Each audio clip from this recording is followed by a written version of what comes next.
In this first video on cardiovascular disease, I'm going to do a quick overview of the basic types of cardiovascular disease and focus in on one of the most common causes of heart disease, and that is atherosclerotic cardiovascular disease. Then we'll look at the pathophysiology of atherosclerosis and what's called arterial sclerosis. We'll look at what's called thrombosis, ischemia and infarction, and then endothelial dysfunction. And then I'll discuss briefly what some of the major risk factors for cardiovascular disease are and how we can think about those clinically. And in that, I'll talk about cholesterol. In the following videos, we'll look at the basic assessment for cardiovascular disease and then some of the basic tests and imaging. So cardiovascular disease is any disease that involves the heart or the blood vessels. So a lot of people think it's just heart disease, but all the blood vessel diseases are included here as well.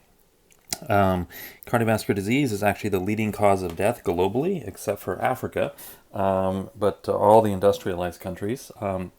It accounts for about 17.9 million deaths in the US. That was in 2015. That's about 32% of all deaths are from cardiovascular disease. So very important to know, understand what the different risk factors are and how we can help to modify those clinically.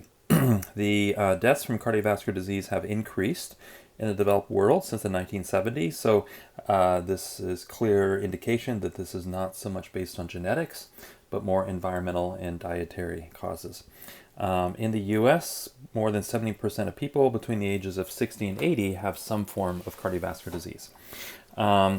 The underlying mechanisms will really vary depending on the disease. So let me just do a quick overview of what the basic diseases are. We can, of course, classify them as vascular diseases, and that would be arterial, involving the arteries, or venous, involving the veins. So arteriosclerosis, atherosclerosis, I'll talk about those here in just a moment. Hypertension, very importantly, coronary artery disease. So diseases of the coronary arteries around the heart. That's also known as ischemic heart disease, so it goes by many different names. Peripheral artery disease, cerebral vascular disease, anything that's going to lead to stroke. Renal artery stenosis, where the renal arteries that feed the kidneys they develop atheromas or plaques inside of them that blocks circulation, and that subsequently will cause the kidneys to release more renin. Again, we talked about that in the last video. Because they perceive a decreased perfusion. And so they basically, the kidneys will release renin, and that's going to trigger all those changes in the angiotensinogen, converting to angiotensin 1 to angiotensin 2, and that all raises your blood pressure.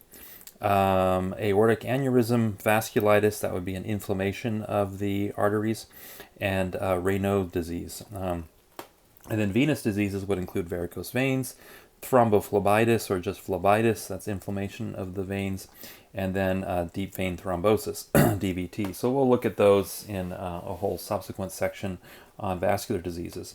In terms of the heart, the diseases of the heart can involve the heart muscle itself. So again, most of the when we say heart disease, a lot of people are actually referring to the coronary artery disease, ischemic heart disease, which I've classified as a vascular disease here. But in terms of actual conditions that affect the heart muscle, that would include all the different congenital heart diseases, heart failure, the different cardiac arrhythmias, valvular heart disease affecting the heart valves, endocarditis and myocarditis, which is inflammation of the different layers of the heart, and then cardiomyopathy, which is disorder of the heart muscle, and that can be either originating in the heart or secondary from another disease process in the body. And then rheumatic heart disease from the consequence of rheumatic fever. And then finally, we can have diseases of the pericardium, and the most typical there would be pericarditis, and that can be both acute and chronic. But probably the unifying theme for a lot of these, and why we're so concerned about things like cholesterol and diet with heart disease, is for the prevention of atherosclerotic cardiovascular disease. And this is caused by the buildup of plaque on inner arterial walls. And this term, ASCVD is really used to refer to coronary heart disease, like we just talked about, and the consequences of that could be a heart attack, myocardial infarction, or angina, which is a chest pain from ischemia. In angina, the heart muscle is actually not dying, it's just becoming ischemic, and that triggers pain receptors, versus in an MI, myocardial infarction, the tissue is actually dying. And then coronary artery stenosis, where you have a narrowing of the coronary arteries. So once we get past 50% narrowing, we have an increased risk of the angina, potentially MI as well. Cerebral vascular disease would be of the blood vessels in the brain. So transient ischemic attacks, ischemic stroke, and typically these are going to be more common when the carotid artery becomes more than 50% stenotic. And then peripheral artery disease, PAD, causes something called claudication, and that is where you get leg pains, worse with walking, and better with rest. So basically it's sort of a cramping, deep ache in the legs that gets worse when you walk, and then when you rest it gets better. And that's due to atherosclerosis of the major arteries that feed the legs.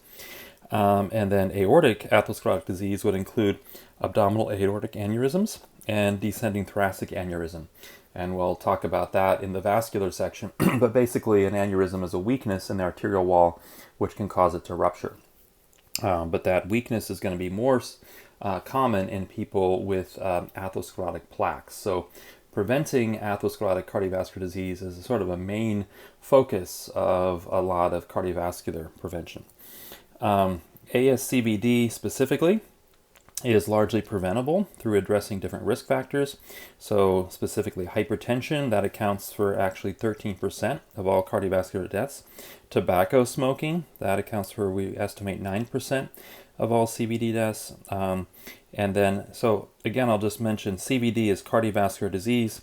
ASCVD is atherosclerotic cardiovascular disease. So things like heart failure, cardiomyopathies are not due to atherosclerosis. So CVD is a much broader category of all cardiovascular disease.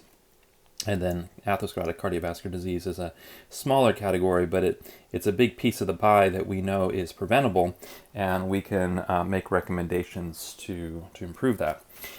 Diabetes accounts for about 6% of all cardiovascular deaths. So a lot of people don't understand that especially in type 2 diabetes, the greatest risk is actually to the cardiovascular system, the heart and the blood vessels. And that's what ends up causing all of the complications. So we can think of diabetes actually partly as a cardiovascular disease based on its outcomes.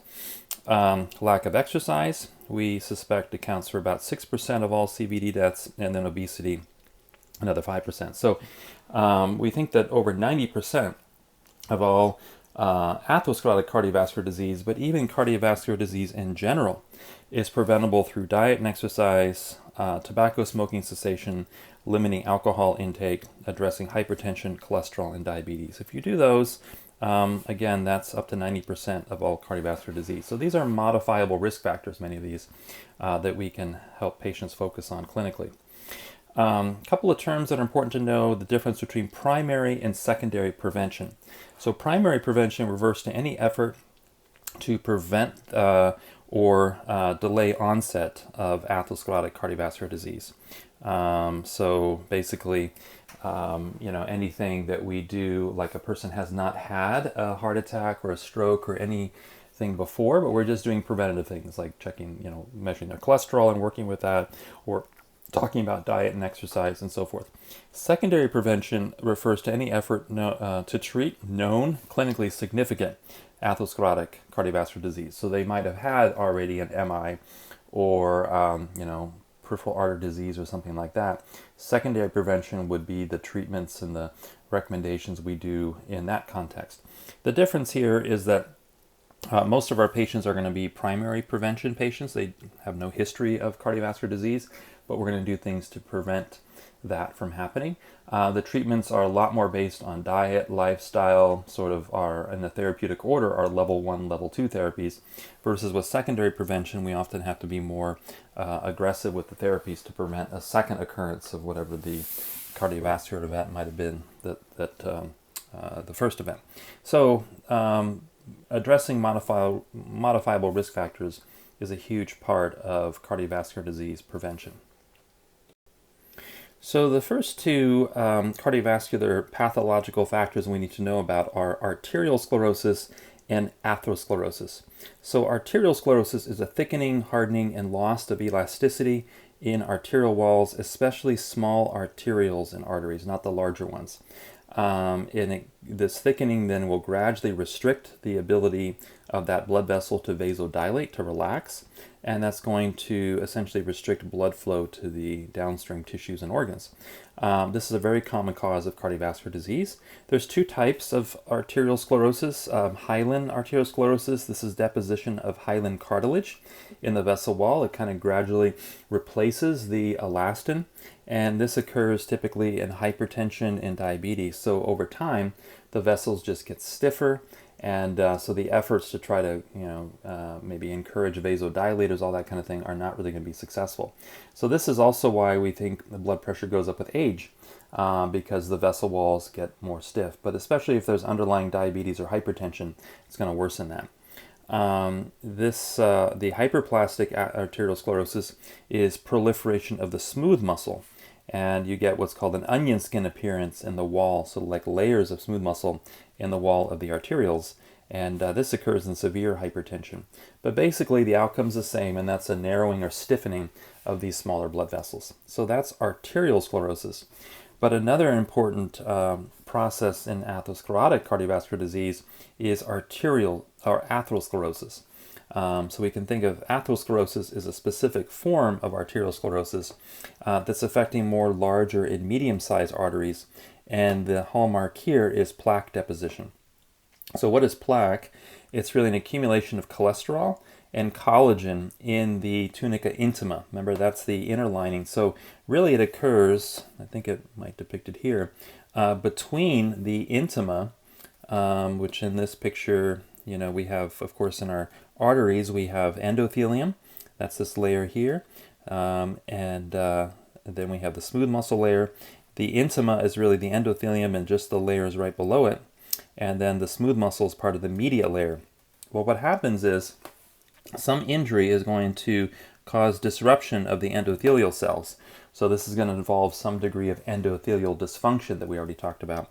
So the endothelial cells, the gap junctions between them, or the tight junctions, will break apart, and that's going to expose the basement membrane and whatnot. Well, what happens is that circulating monocytes moving through here will actually go and they'll migrate into this area, and they actually start to collect inside of the just below the endothelial layer in the intima, so between the intima and the media. And once they're inside there, they become macrophages.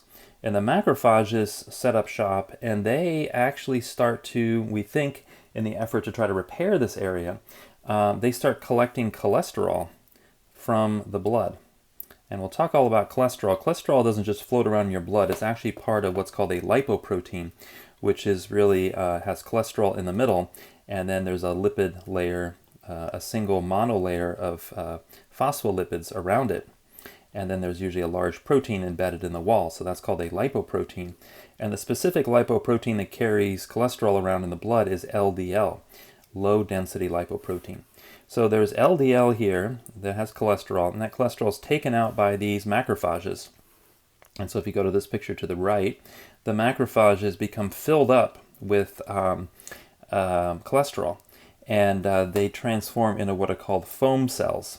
And so this area will enlarge, and notice that the lumen of the blood vessel is narrowing. And so if we look at the surface, we'll see this like streak, and it actually looks kind of whitish. We call it a fatty streak that develops on the inner lining of this artery, and that's from all these foam cells building up underneath. Now they're going to set up shop and release different cytokines like IL-1 and IL-6 and TNF-alpha, as well as many others. And those are going to cause the smooth muscle underneath here to start to proliferate, we think as kind of a protective mechanism. So the smooth muscle proliferates, and with the foam cells, they essentially fill up and they form this plaque. So this whole thing is the plaque. Again, this is a two-dimensional picture. It's three-dimensional because it extends down the length of the artery.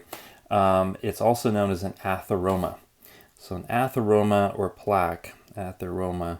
plaque, same thing. And as this grows, It's going to start to push the endothelium further into the lumen, and it's going to occlude or cut off the blood supply. And again, when that occlusion exceeds 50%, we start to see some of the signs and symptoms of atherosclerotic cardiovascular disease. So that's the process of atherosclerosis, and we'll go into some of the little details as we go, but there's really a couple things that have to be present for this plaque to form. One is the cholesterol, but the other is the presence of all of the inflammation. So it's those inflammatory cytokines which are also driving the process. So we'll look at that here shortly as one of the things we want to look at is not just lowering cholesterol in the blood. We want to look at decreasing the inflammation in the body, and that will hopefully slow down the plaque formation. We also want to support endothelium to make sure that they have healthy function, and so this process doesn't begin in the first place. Now the the plaque formation, as the plaque increases and it grows, this can result in a weakening of the wall, and that might actually result in an aneurysm where the wall actually ruptures. It can also result in blood flow being cut off to an area, and that would result in ischemia. Unfortunately, because of all the inflammation going on there, another thing that can happen is you can form, basically, you of course have platelets circulating here as well, and normally they're inactive, but all this inflammation and any basement membrane proteins that are exposed to the blood will activate the platelets, and they'll start to clump together here, and they basically they'll start to form a clot inside the blood. And a clot inside the blood is known as a thrombus. Thrombus, or plural, would be thrombi. And the thrombus forms here, and unfortunately what can happen is it can grow and it can completely occlude or obstruct. So this is growing on top of the plaque, obstruct the lumen. It can also break off, and then that forms what's called an embolus.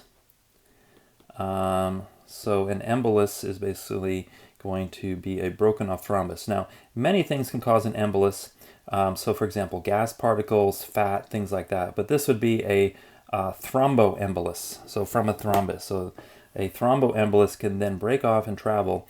If this is, for example, in the brain, if this is happening, let's say this is happening in your carotid arteries feeding the brain, this thrombus can break off and now lodge in the vascular network in the arteries in the brain, where they get smaller, and that can block off blood flow to a portion of the brain, and we get an ischemic stroke.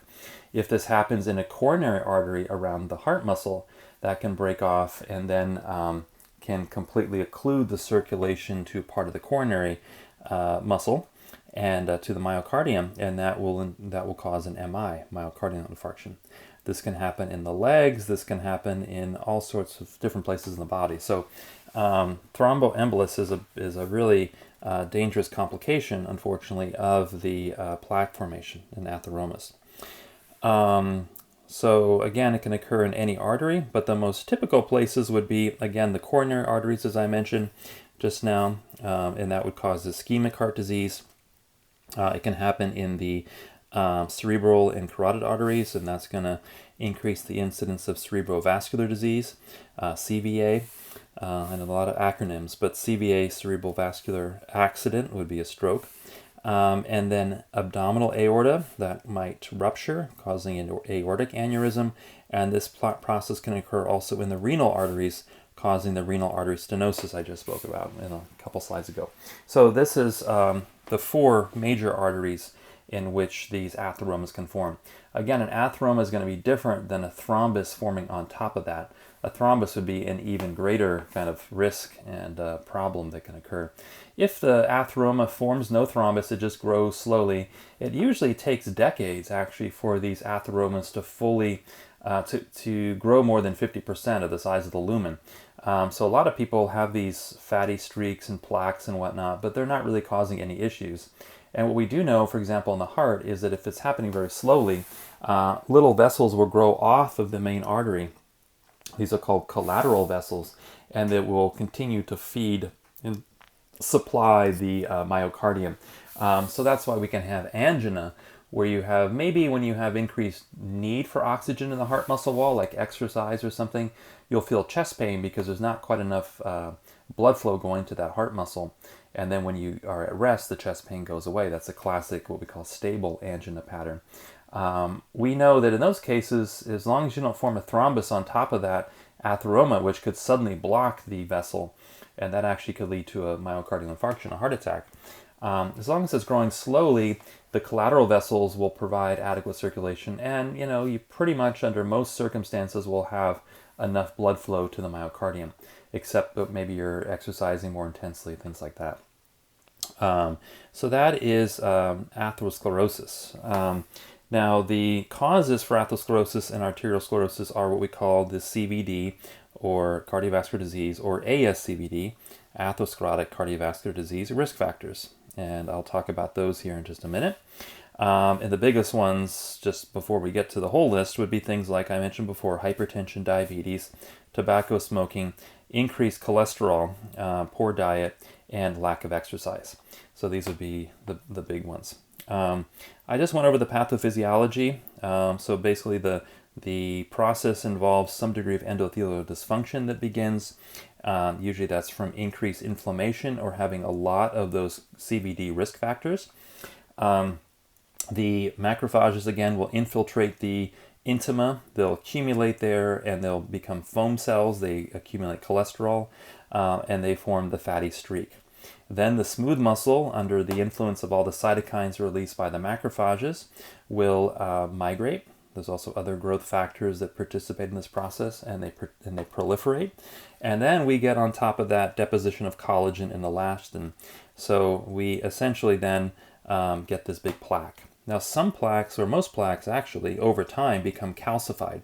So on X-ray, you can actually see calcifications there. If you work with cadavers of maybe patients who were like 80 or 90 when they died, a lot of times if you feel their arteries, they feel crunchy, and that's actually the calcification that happens from the plaquing. There's two basic types of plaques. So the one I spoke about that was the slow-growing one is called a calcified sclerotic plaque. This is slow-growing. It's stable. Another name for it is a stable plaque. Again, collateral vessels often grow around that area of occlusion, which maintains adequate blood flow in the organ. In the heart, this might be associated with angina, but in so-called stable angina, there's little risk of MI. We'll look at the different types of angina when we look at cardiac diseases.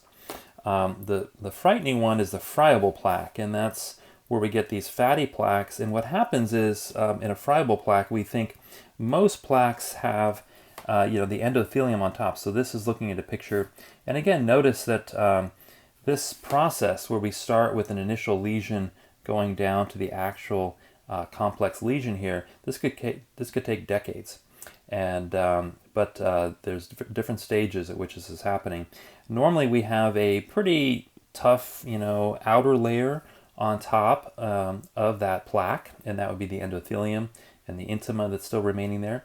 Unfortunately, if that becomes damaged and suddenly ruptures open, now we have direct exposure of the stuff underneath there, all that smooth muscle and those macrophages, to the blood, and that's what tends to precipitate the platelets aggregating, and also that tells you your clotting proteins to start aggregating there as well. And this can form the thrombus on top. So that's a friable plaque. And this can either the thrombus can grow right on top of that and block blood flow right here, or it can again embolize downstream where maybe the blood vessels get narrower and then it's going to block circulation to the downstream organs. We think in heart attacks this accounts for 85% of all acute coronary occlusions, is the formation of a thrombus on top. There's some new data suggesting that's not true, but that's kind of the currently accepted belief. I'll talk about some of the alternative theories as we go here. So that's two very important pathological processes: arterial sclerosis and atherosclerosis. So with thrombus, we just talked about in the last slide, formation of a blood clot inside of a vessel. Formation of a blood clot inside the blood is always pathological. Now, of course, if it happens outside the vessel, that's usually part of a healing response to stop bleeding. But normally, this should not happen inside the blood. Now, normal clotting requires the platelets, as I talked about in the last video, plus a clotting protein called fibrin. Now, fibrin, we haven't looked at the whole clotting, what's called the clotting cascade, but in the blood we have about a dozen proteins that are made in the liver that are found in inactive forms. When they get activated, they're going to catalyze each other to transform into different clotting proteins. And the end result of that will be to convert a protein called fibrinogen. So fibrinogen is made by the liver, fibrinogen made by the liver, and circulates in an inactive form. It's going to become activated to fibrin. Fibrin is insoluble. It falls out of solution. You can think of fibrin as kind of a mesh, and then the platelets and sometimes red cells and whatnot all collect inside this mesh. And so it helps stabilize the clots. So the platelets are sticking to each other, but the fibrin gives it an even additional strength. So that's part of clot formation. So we need really both things to be activated to form a thrombus. We need platelet activation, but also activation of the clotting cascade. And what basically activates the clotting cascade is exposure of the blood to the basement membrane underneath the endothelium. So anytime there's endothelial disruption, that's going to activate the clotting cascade. There's a couple of other factors that do that too, and I'll talk about those as we go. In fact, I'll come back down here to what's called Virchow's triad. There's 3 factors that can cause the blood to coagulate, but that's one of them, is exposure to the basement membrane. Thrombosis is always pathological, and again, the thrombus can adhere to the wall of the vessel, like on top of the atheroma, and that's called a mural thrombus. You might hear that term. The mural thrombi would then decrease the blood flow through that vessel. Thrombi can form in the arterial system, so the examples I gave before were on the arterial system, but they also can form in the venous system. And so with venous thrombosis, the most common example of that would be like a deep vein thrombosis forming down in your legs in the deep veins, not the superficial veins, but deep in the legs. They run between the skeletal muscles. That would be a DVT, and that can embolize, and that embolus travels all the way back to the heart, and then it goes into the lungs, and it gets trapped in the little capillary beds in the lungs. So DVTs don't embolize to the brain, they get stuck in the lungs, and that's called a pulmonary embolus. And if it's big enough, it can actually cause lack of blood flow to a major portion of the lung, and that can cause acute respiratory distress, and it can even be fatal.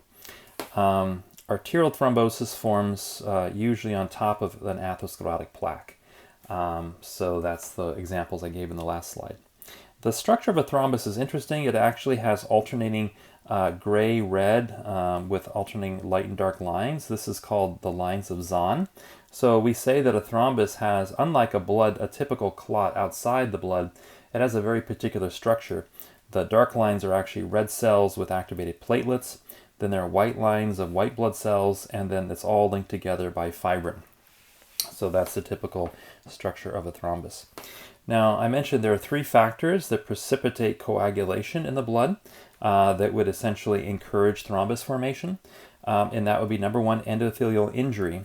So basically what happens again is that the platelets in the blood, which are normally inactive, they don't stick together.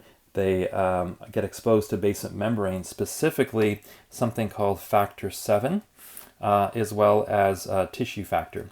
So factor 7 is actually a clotting protein. When it activates, when it encounters tissue factor, which is part of the basement membrane, that will trigger the activation of platelets. And then they go from being somewhat rounded to looking like little stars. And when they're in this shape, they get really sticky. So there's they form a connection there. There's some molecular bridge that forms there. So 2 receptors actually bind there. And we'll talk about some medications that can actually disrupt that binding. One of them is aspirin, but there's several others. Common causes here would be any sort of trauma, smoking, hypertension, an atheroma, which then ruptures and that becomes a friable plaque, and so forth. So that's endothelial injury. Blood stasis, and that would be basically decreased blood flow or blood turbulence. Don't confuse this with Chinese medicine blood stasis. We'll come back to that. The term blood stasis in Chinese medicine is actually much broader. It actually includes all of these factors, not just the decreased blood flow or blood turbulence. So common causes here would be, for example, with the deep vein thrombosis, you're doing air travel. You're not moving your skeletal muscles in the legs. So remember, you need to pump your venous blood by the skeletal muscles, so the blood just sits there and tends to coagulate. trauma, like from broken bones. That's a very dangerous complication of bone fractures, is formation of thrombi, and then they can embolize. And then another important one we'll see is cardiac arrhythmias. So abnormal heart rhythms, especially in the atrial chambers, can predispose the blood to start to clot. And this would be very common in something called atrial fibrillation. So atrial fibrillation, we'll look at that. It's abbreviated AFib. This is a very, very common condition, and there's different types and different levels of severity. We'll have to talk about how to recognize those clinically. But when this occurs, the atria essentially just contract very erratically, and that causes the blood to pool and becomes turbulent in the atrial chambers. That can trigger the process of thrombosis, and now that thrombus can actually travel through the left ventricle, out the aorta, and straight up to the brain, causing a stroke. So that's why many patients with the more severe forms of AFib actually have to be on anticoagulant medication to prevent that from happening. And then hypercoagulability, this would be, anytime there is systemic inflammation or anything that's going to cause the activation of the clotting cascade or the platelets, and that would be things like in different cancers, happens in leukemia, for example, any sort of clotting disorders or systemic inflammation. And this one is another potentially modifiable risk factor in especially patients for primary prevention of cardiovascular disease. Let me just say, before I talk about the prognosis and the fate of the thrombi, there are treatment methods to prevent this. So one would be to inhibit platelets, and I mentioned aspirin is one, but also there's a drug called clopidogrel, very commonly used in different cardiovascular disorders to prevent thrombus formation, and goes by the brand name of Plavix. But for example, after a person receives a stent, remember, a stent is with an angiogram. They can put a little mesh inside the coronary artery to open it up a little bit. If if it develops an atheroma and that gets narrowed, they can open that up with a balloon, inflate a balloon inside that artery, and then place a stent in there. And unfortunately, having that stent will create turbulence in that blood flow, so a person's at higher risk of forming a thrombus, and so that person will be on clopidogrel often for life in some instances. Anticoagulants, these directly interfere with the clotting proteins, not the platelets, but with the clotting proteins. So heparin, warfarin, and then there's a whole class of what are called novel oral anticoagulants, or NOACs. So that would be another type of antithrombotic treatment. And then there are fibrinolytic agents, and these dissolve fibrin, that insoluble clotting protein that holds the whole clot together. And that examples there would be streptokinase, kinase, or tissue plasminogen activator, TPA. So those are three strategies for dissolving the thrombi. Now, in the natural medicine circles, we often talk about herbs or whatnot that have an anticoagulant effect. Interestingly, most of the herbal therapies we have an antiplatelet effect. So they have to be very careful taking them with aspirin, for example. They might actually inhibit that process. There are very few herbs we know of that are direct anticoagulant. There are a couple, for example, from earthworms. We do know that some of the peptides in earthworms, in leeches and whatnot, like hirudin, can actually act as an anticoagulant. There is something called nattokinase, which is sold. It's a fermented from the natto, soy ferment. That also has anticoagulant properties.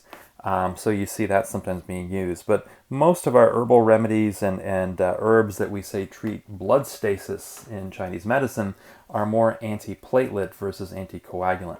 Some crossover, but it's mostly antiplatelet. So that we'll talk more about that later, but that's important to know. Now, what's the fate of thrombi? Well, 4 possible outcomes. One is it can grow, get bigger, and enlarges. The next is it can embolize, like we talked about, and then it forms a thromboembolism. The next possibility is that the body can dissolve it, and that would be through the fibrinolytic mechanism. So we just talked about some of those agents over here, like tissue plasminogen activator. And the fourth thing is that the thrombus can go through a process of organization and can recanalize. So it actually forms a lumen inside of it, and that allows blood flow to continue. Unfortunately, it's going to be much more narrowed than a typical blood vessel, and so the amount of blood flow will be a lot more diminished than typical. Smooth muscle can grow into it, and fibroblasts can lay down collagen and connective tissue. So that's another possible fate, and that's more for really slow-growing thrombi. So that's the typical fate of thrombi, the 4 outcomes. Now, if blood flow becomes obstructed into a region, we can develop ischemia. And ischemia, by definition, is decreased oxygen and nutrients to a tissue due to decreased perfusion or obstruction. It's typically reversible if you remove that obstruction, and there's no permanent damage to the hypoperfused tissue. So what happens is, as the tissue becomes hypoperfused, the sodium-potassium ATPase pumps stop working as well. You switch more into anaerobic metabolism instead of aerobic, using oxygen. And so that causes intracellular changes, but those are all reversible, usually in the earlier stages. And that would give you symptoms like angina, which would be the sudden onset chest pain, but again, at rest it goes away.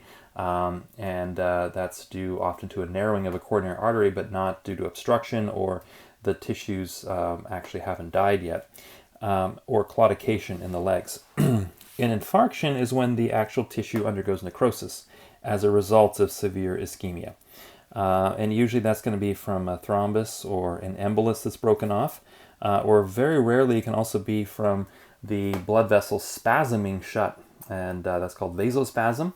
That does happen in a variant form of angina called Prinzmetal's angina.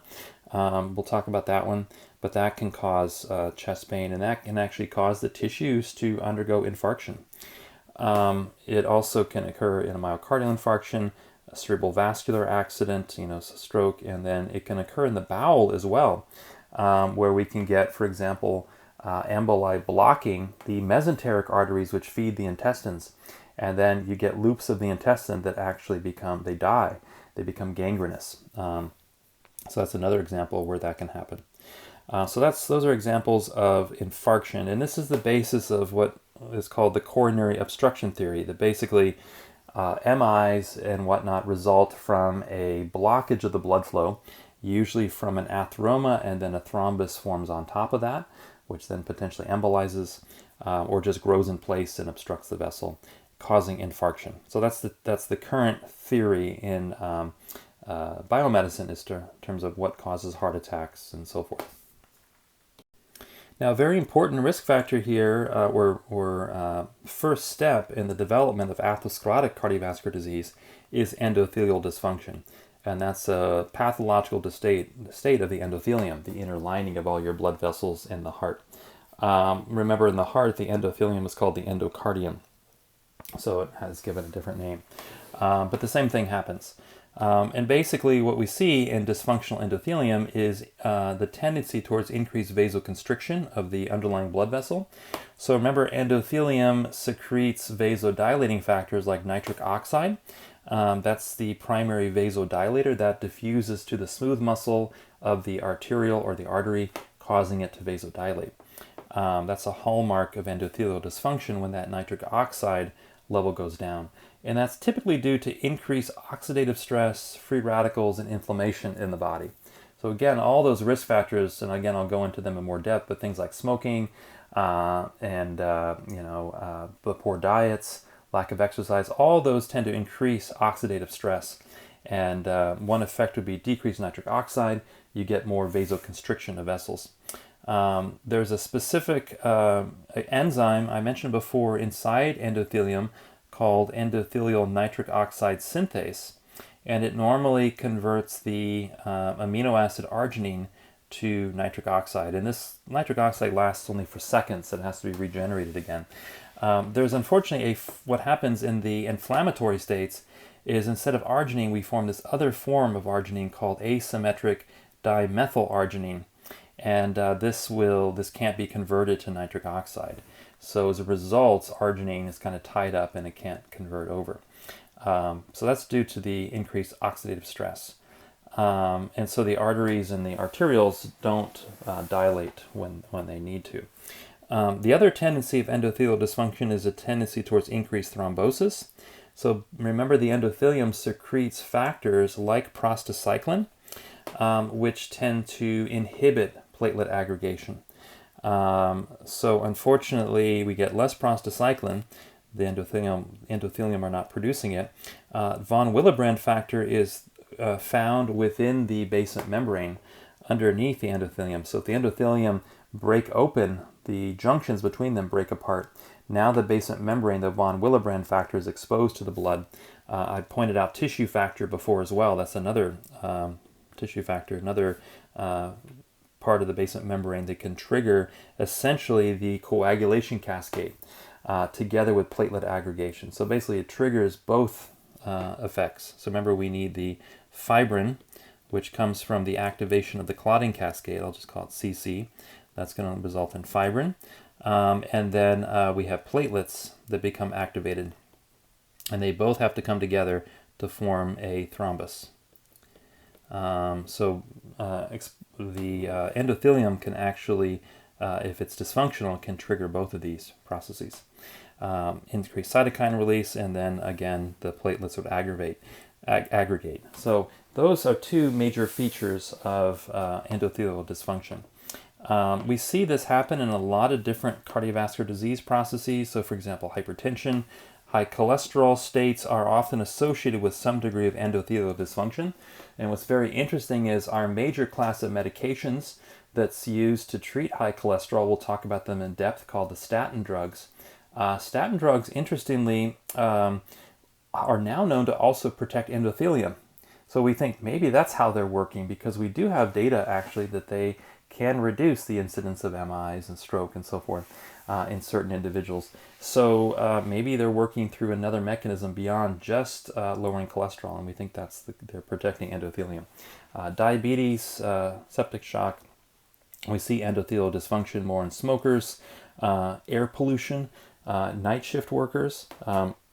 We think that has to do with the fact that the melatonin is a major, when it gets into your blood, it's a major antioxidant. And with inadequate melatonin secretion, we're going to see more oxidative stress in the body. So this is going to really precipitate the whole process of atherosclerosis, as we talked about, through all those different mechanisms. Now, in Chinese medicine, there's a concept known as blood stasis, and I would argue that essentially includes a tendency towards increased vasoconstriction, an increased tendency towards thrombosis, and increased inflammation, leading to plaque formation and so forth. So really, blood stasis includes all of these, and the herbs, for example, Chinese salvia and turmeric and motherwort and all these others that we use to treat blood stasis states, interestingly, all have been shown to promote vasodilation, to be decrease the incidence of thrombi forming, and they have anti-inflammatory effects on the cardiovascular system as well. They all protect endothelium. So I think that's a common unifying theme there. So that's one important pattern that we'll need to look at in cardiovascular disease. The treatment, primarily, there are herbs and all sorts of things we can talk about, but the primary treatment we shoot for is the reduction of cardiovascular disease risk factors. So I'll talk about that coming up.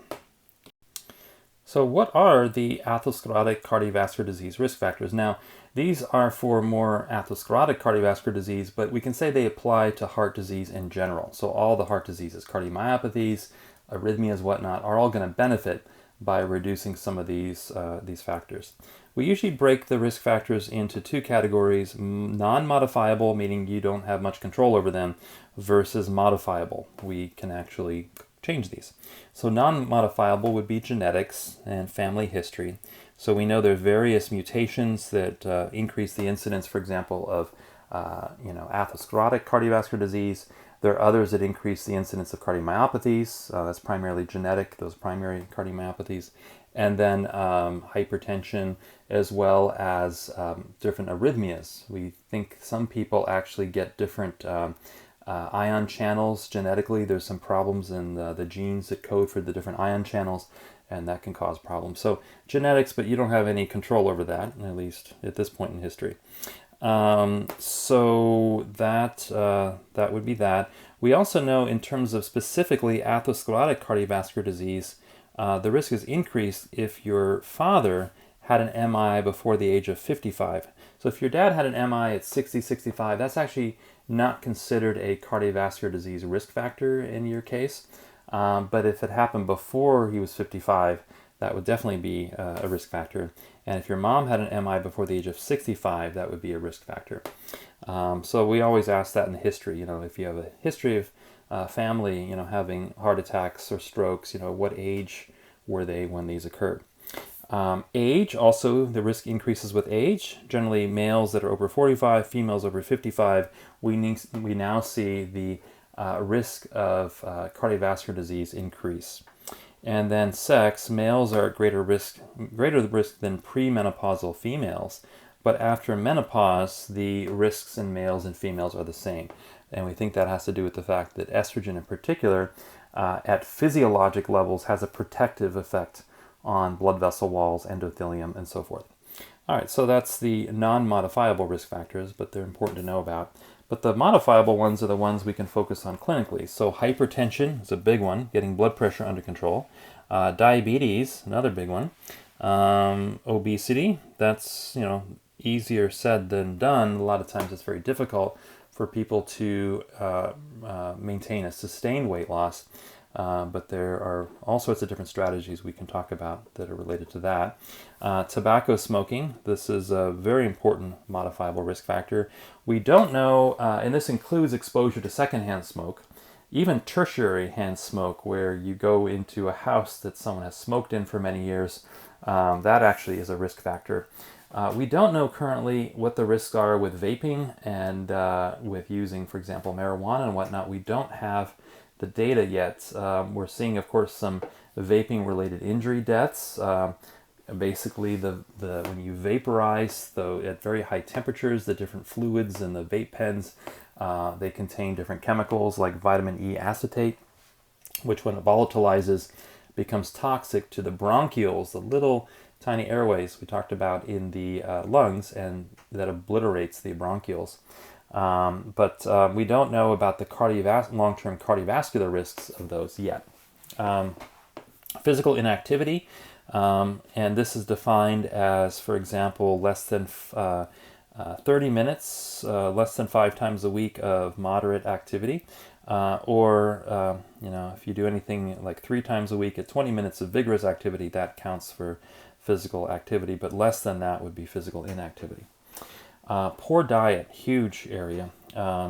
And we do have good data now on, the processed foods, increased caloric consumption, increased high glycemic index foods with high sugars, increased salt intake. This one, although it's always recommended, especially for hypertension, we have some new data suggesting it's maybe not as significant a risk factor if the rest of the diet is good. But in the face of all these other foods with high salt, we get problems, and that's generally anything over 2 grams per day, 2,000 milligrams a day.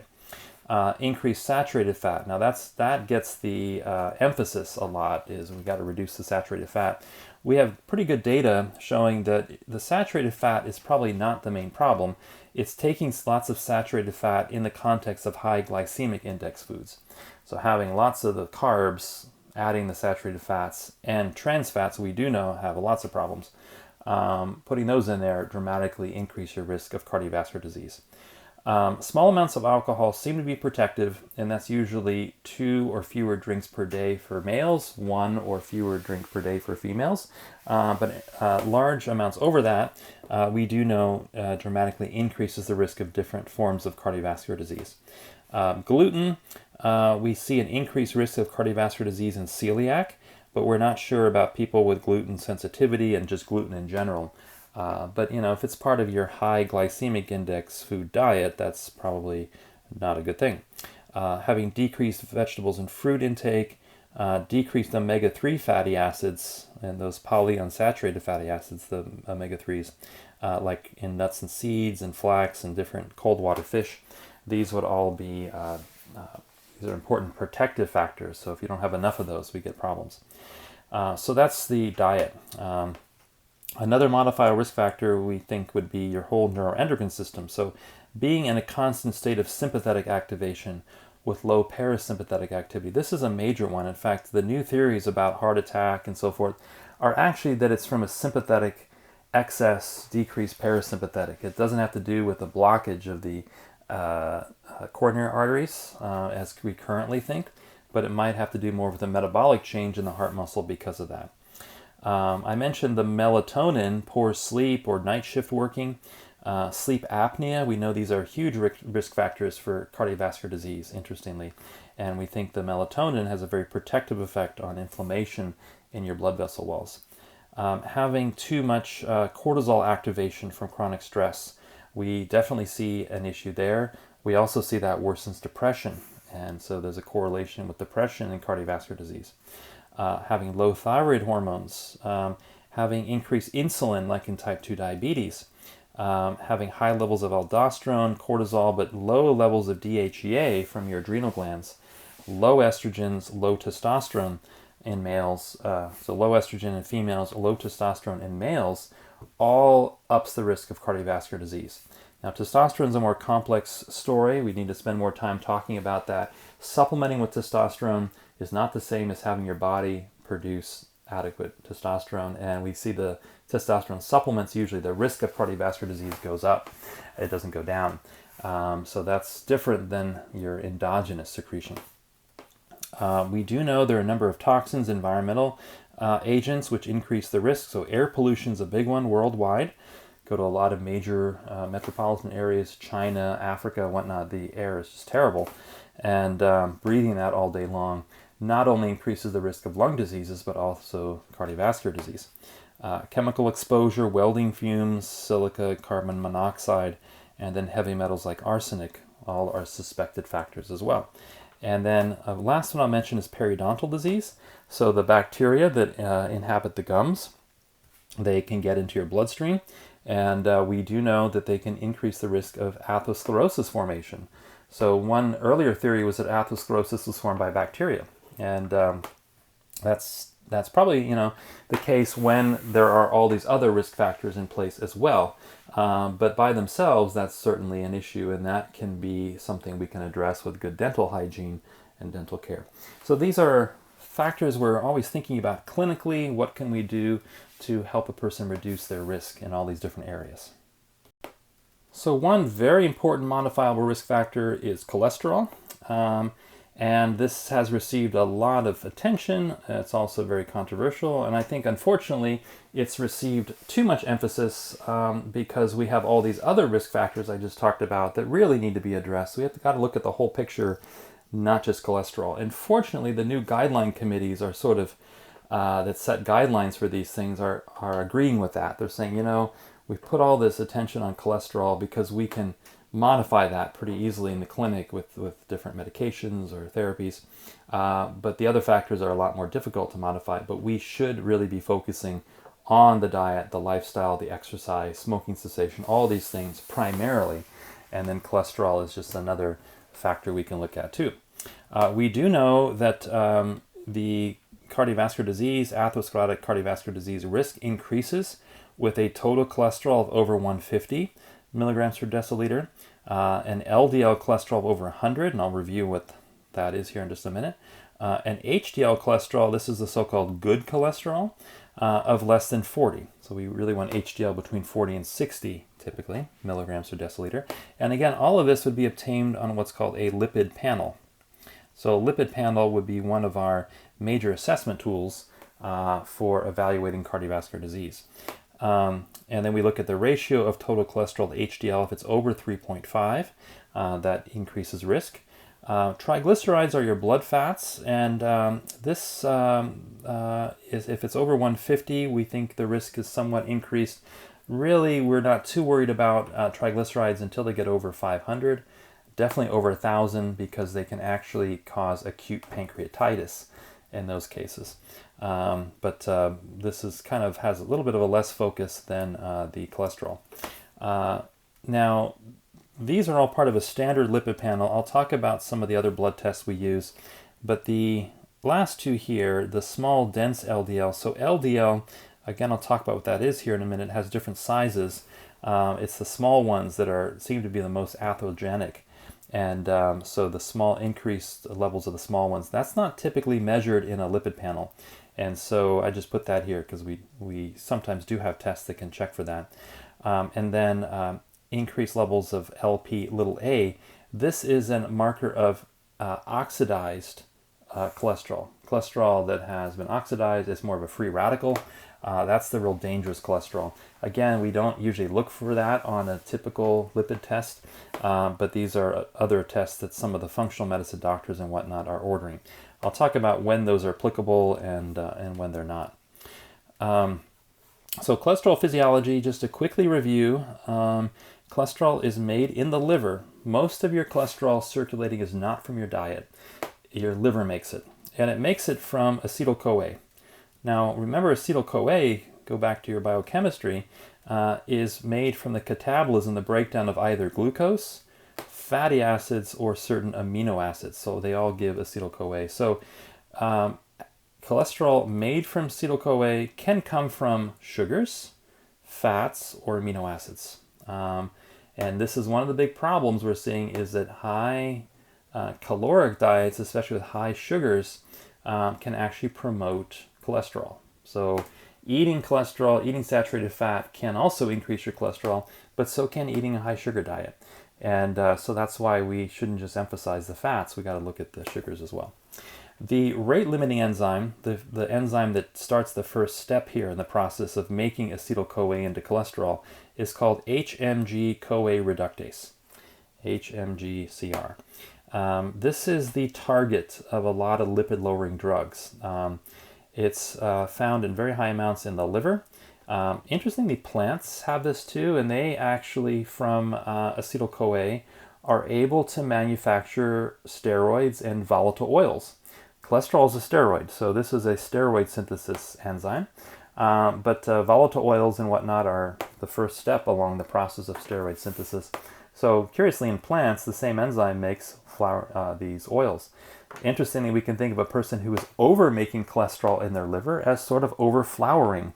They're making too much, and that enzyme is too active. We do know the activity of the enzyme increases with insulin and with increased blood glucose. So again, having high sugar diets can make this enzyme work harder. Cholesterol, once it's made in the liver cells, is esterified, becoming what's called cholesterol ester. Now, what cholesterol ester is cholesterol plus a fatty acid. So remember, cholesterol has the typical steroid backbone, and then we attach a fatty acid to it. That's called the cholesterol ester. And then in the liver, the cholesterol esters are packaged with triglycerides into what's called VLDL. Now, VLDL is a lipoprotein. It consists of a lipid plus protein. It's very rich in triglycerides. So here's a lipoprotein. Lipoproteins have a core of either triglyceride or cholesterol ester. In this case, it's both in this picture. There is a rim of phospholipid. And remember, phospholipids are interesting. They have two fatty acid tails, which are lipophilic, so they align towards the fats. And then they have a phosphate head, which is water-soluble, and this allows the fats to be dissolved in water. So it forms like a little micelle around the fats and allows them to be dissolved in water. And then embedded in the wall of a lipoprotein will be what's called an integral or peripheral apoprotein. And so these are proteins, and these will act as recognition tags on the lipoprotein. It will allow the lipoprotein to dock onto different receptors. So for example, LDL, there's an LDL receptor, and that is actually found on the liver, and that's how LDL is removed from circulation. So those proteins are important for that. Here's a diagram of the different types of lipoproteins.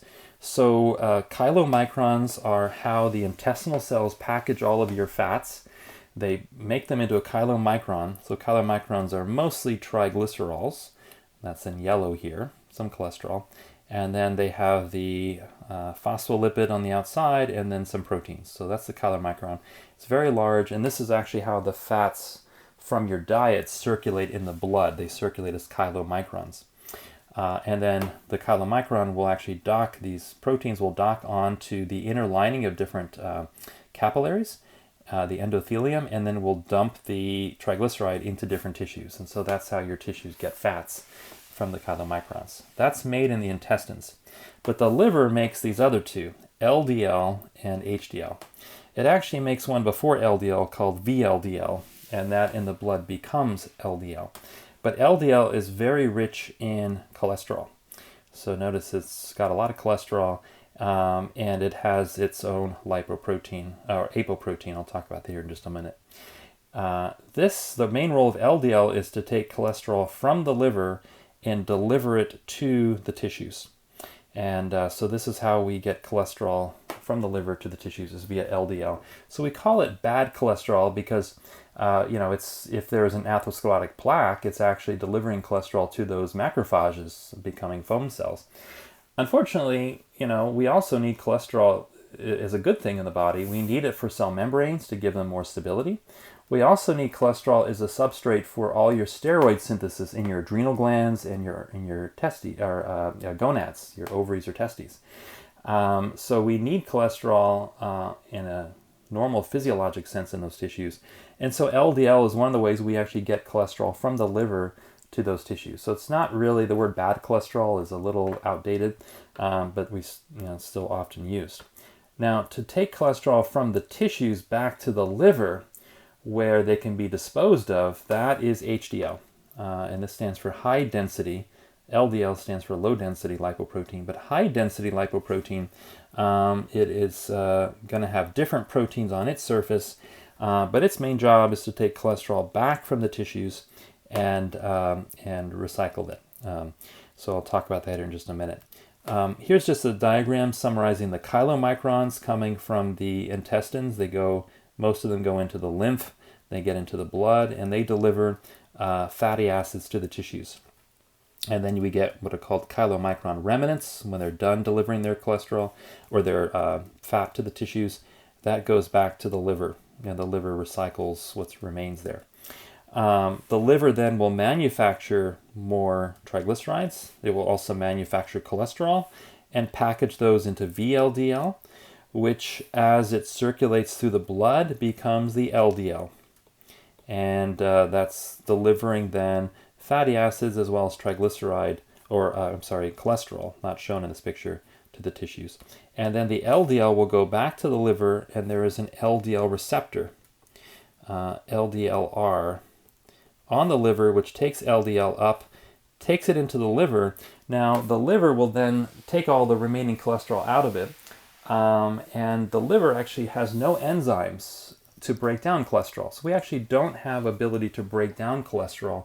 The only way we can get rid of it is to basically attach the cholesterol to another molecule to make it more water soluble, and that in the liver is called conjugation.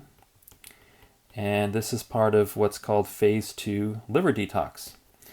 So this is a detox system where we take the cholesterol and we attach another molecule like glucuronic acid to it, and that makes it more water soluble, and that goes into the bile, and then we excrete it into the intestines.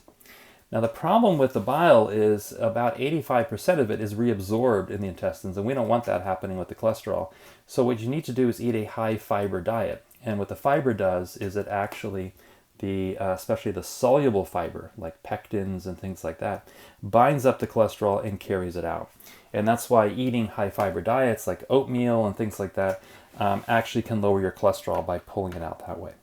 Okay, so that is the kind of summary of the cholesterol synthesis and transport and so forth, and that's all kind of summarized over here to the left here. So remember the bad cholesterol, LDL, has essential physiologic roles as well. But again, once the body is done with it, the LDL binds to the LDL receptor in the liver, and the LDL is removed from circulation, degraded, and put into the bile and eliminated.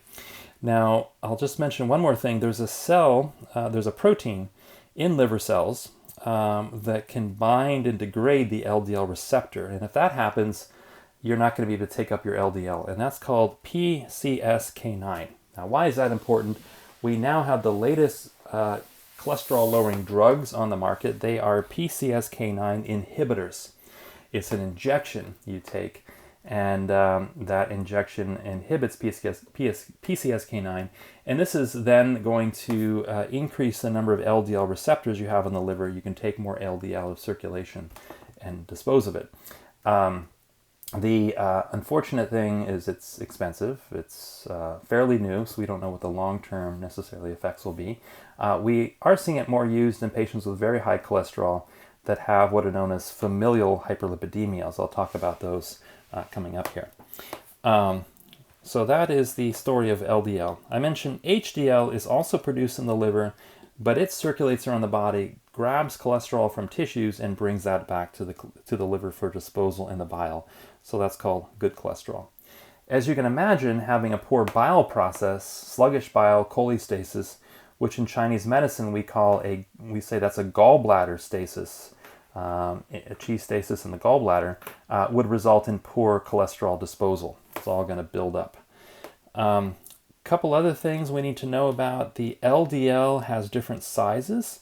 So there's two different sizes of LDL particles. There's what's called pattern A LDL, and those are really large particles. And there's pattern B LDL. There's small, dense LDL.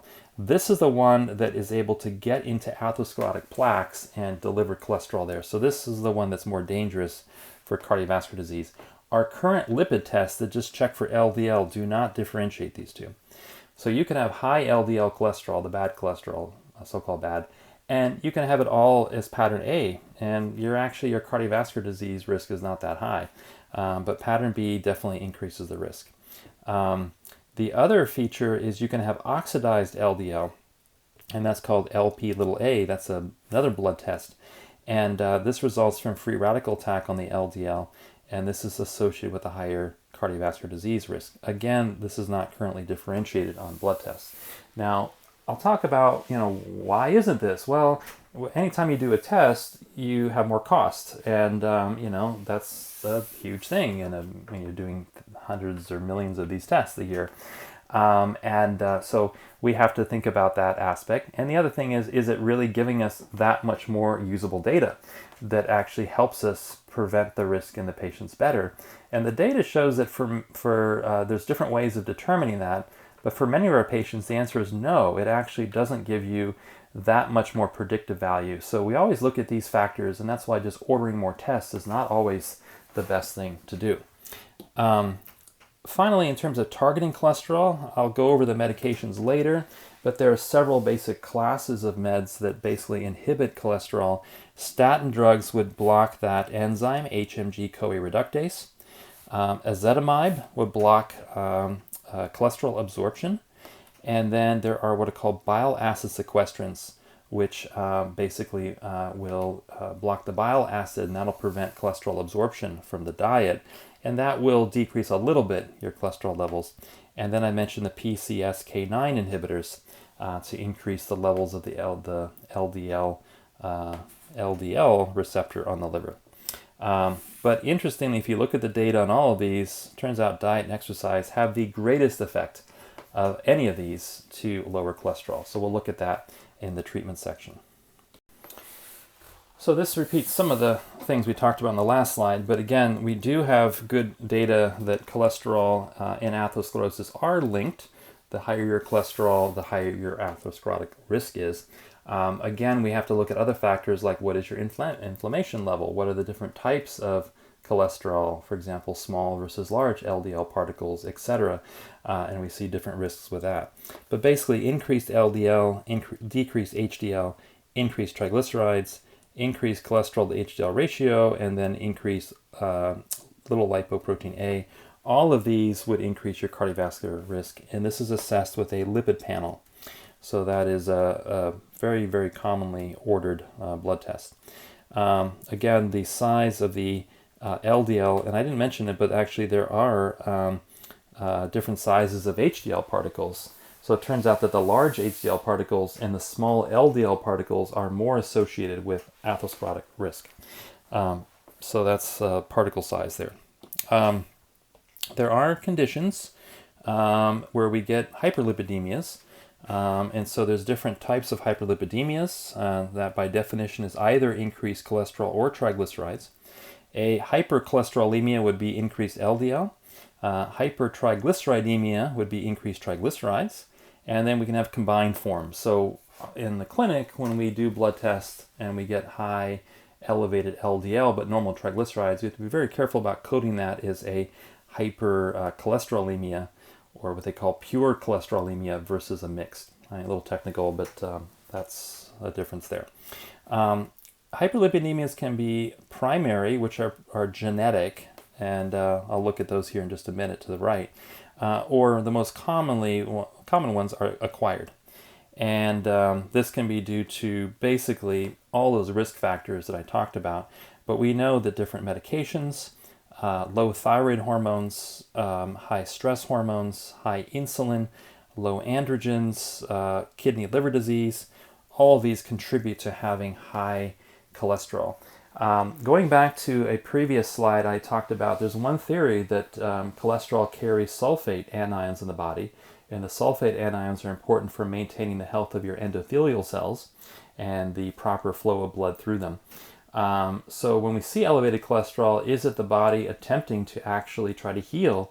But if you have a low sulfate diet, then it's not doing that effectively. So I always look at cholesterol not necessarily as a bad thing. It's asking the question, what is the body trying to do here, assuming there's an intelligence in the body, to why is it putting out all this cholesterol? And so we look at all the risk factors, look at all these neuroendocrine factors, but sometimes we have to say maybe it's trying to heal something that we can target from a different angle besides just lowering cholesterol. Some of the genetic hyperlipidemias actually have clinical signs. Mostly, though, having high cholesterol, people don't even know it until they do a blood test. But you can get deposits of cholesterol, for example, around the eyes. You can get what are called xanthomas, or on the tendons. These are little fatty deposits. You can get around the iris, a corneal arcus. So it looks like a little whitish ring on the outside of the iris. And you can have, of course, the increased risk of atherosclerosis, but in very high cholesterol and triglyceride states, there's a risk of acute pancreatitis developing as well. In terms of genetic hyperlipidemias, our most common is going to be type 2, and that's the one with high LDL. Type 1 is going to be high in chylomicrons. Type 3 would be high in what's called intermediate density lipoprotein. That's what VLDL becomes before it becomes the LDL. And then type 4 would be having high VLDL and triglycerides.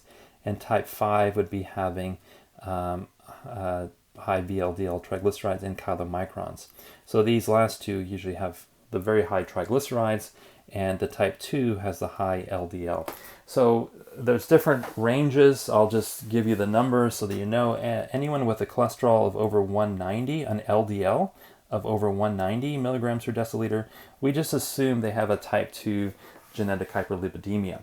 Now, that's not to say they can't lower that with diet and exercise, but these come about in the case of type 2 typically because the genes for the LDL receptor are either mutated or they have one bad copy of that gene and only one good copy.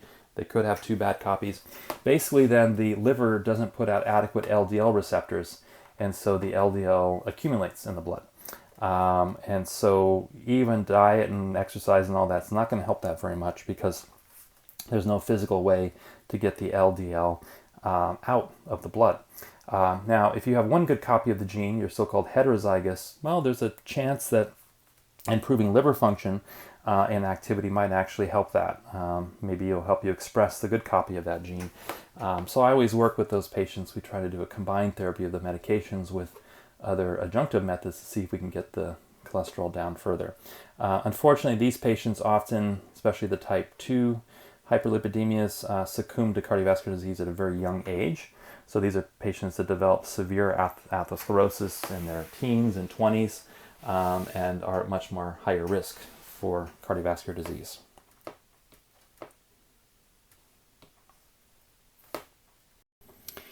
So that was a lot on cholesterol, and again, that's where a lot of the biomedical approaches put the emphasis. But more and more we're realizing the role of systemic inflammation as playing a role in the pathogenesis, the development of atherosclerotic cardiovascular disease. So we have to look at that as well. And we do know that a lot of the risk factor reduction, so we went over all those risk factors, reducing those decreases the risk of systemic inflammation, and that decreases cardiovascular risk. And so there's pretty clear data on that. Additionally, the so-called coronary obstruction theory, the fact that we have a blockage of the coronary artery by an atheroma and maybe a thrombus on top of that, is the cause of MIs and so forth. That's proving to be inadequate to explain a lot of coronary artery disease. There have been some alternative theories, and that is that really the process that occurs in a heart attack, for instance, is actually more of a problem in the metabolism of the heart muscle, not in the blood flow to the muscle wall. And I'll explore that one here in just a minute. There are, in terms of systemic inflammation, we do know, of course, that the atherosclerotic plaque is filled with white cells, the macrophages I mentioned, as well as T cells. There are lots of cytokines there, the IL-1, IL-6, TNF-alpha. There are different antibodies to different bacteria. So inflammation is definitely part of the formation of the atherosclerotic plaque. And there are different markers in the blood. So some of our basic inflammatory markers, I've already talked about one, and that is the Lp(a) or LDLA, and that is measuring the size, or the amount of oxidation of cholesterol in LDL particles. But another very important inflammatory marker in the blood would be what's called high sensitivity C-reactive protein, HSCRP. HSCRP, so we use CRP, just regular CRP, like to differentiate rheumatoid arthritis from maybe osteoarthritis. Rheumatoid is more inflammatory, so we have elevation of CRP. But HSCRP is much more finely tuned, and it's able to measure, just a low-grade systemic inflammation.